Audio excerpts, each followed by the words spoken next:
Hey, what's up, guys? Brian here with Quit Drinking Alcohol Motivation. And haven't done a video in a while. Just wanted to jump on real quick and say I just hit my 8 months of sobriety in this current sobriety window, which will be my last, hopefully, right?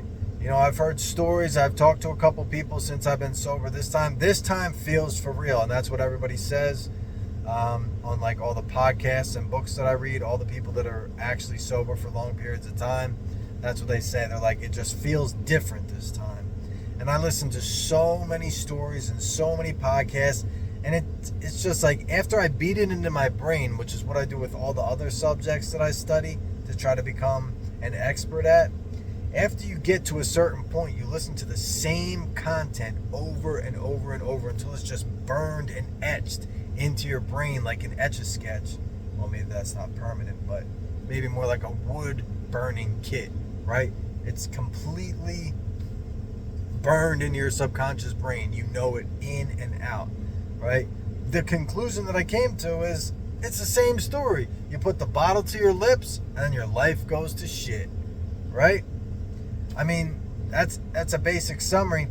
The thing is, though, is what I would like to tell people who are still struggling to try to get sober is it's so hard to see onto the other side when you're in it, right? Because I was just going through this last summer. I was laying in the grass. I remember I just moved out of state because I think that's also a big factor. I have another video on this channel that says one of the biggest factors for getting sober is leaving the environment that you grew up in. Like that quote that you see online, you can't heal in the same environment that made you sick, right?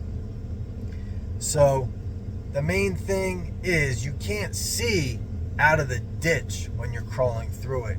But what I would say to people who are still trying to get sober is just keep putting all those books and podcasts into your mind. Listen to them every single day because, like they say, faith comes by hearing and hearing and hearing. If you listen to enough stories from enough different people, it finally clicks in your brain. Something finally clicks in your brain to say, okay, you know, even if you slip up, because I see a lot of people online that post in the Facebook groups. They're like, oh, I slipped up. I made it 2 weeks. It's really hard to get out of the 7-day, 2-week window when you're going back and forth. Because it's easy to get like 1 week sober, even 2 weeks sober. But it's kind of hard to get out if you've been drinking for a long time to get out of to get 7 days sober or even hit 2 weeks sober. So once you get past that 7 to 2 week clutch area of sobriety, then you'll actually start to see how hard it is, because then hitting 30 days is like feels like a little bit of an accomplishment, right? So just keep that in mind. It's hard to see out of the ditch onto the other side of sobriety when you're in it, when you're in the gutter, when you're in the environment that made you sick and you can't see out the other side. All your friends are using and abusing, and it seems like the solution. What I would say to you now is to use myself as an example.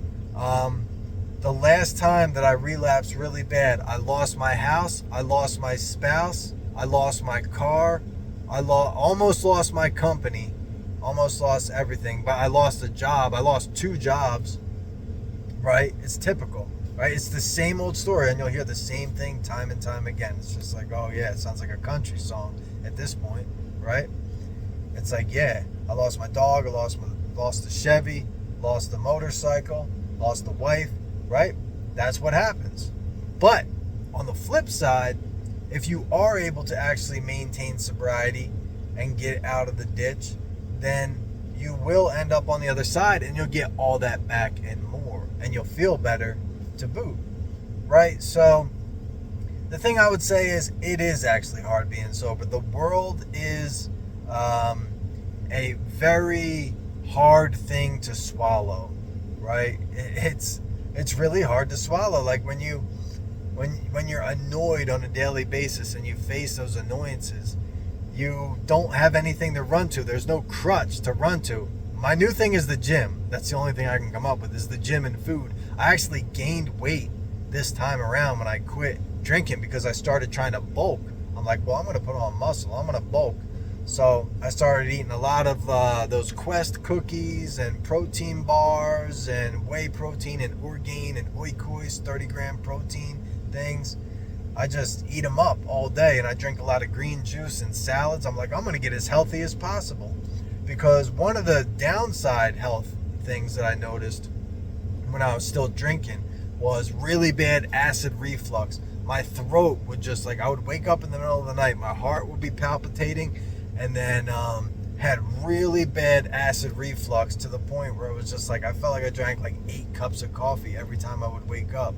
And that was one of the worst things. And it's tearing up your stomach lining. But that's the thing. The health consequences aren't enough to kick you in the ass to wake you up to stop drinking, right? Just like with smoking. You need to put the content, the anti-alcohol content, into your mind on a daily basis, and listen and listen and listen and read and read and read. Yes, go to meetings, whatever you got to do. But I did it on my own without going to meetings. So if you're that type of hard-headed person, because there's a lot of people that don't want to go to the meetings because of the social anxiety and awkwardness. You might see someone from town, you might see someone from work, all that stuff. You don't fit in. It's weird. Although there's some nice people at the meetings, I will say. But if you don't want to do it that way, if you're the typical hard-headed weirdo, just pick up the books. You got the internet. You can watch YouTube channels, watch sobriety videos, listen to podcasts every single day, right? Like, one that really helped me was the Recovery Elevator. It's a good one.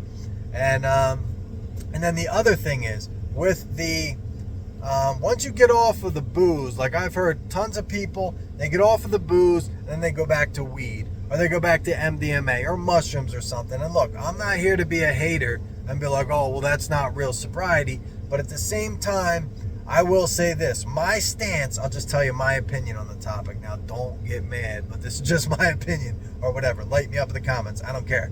This is just my opinion.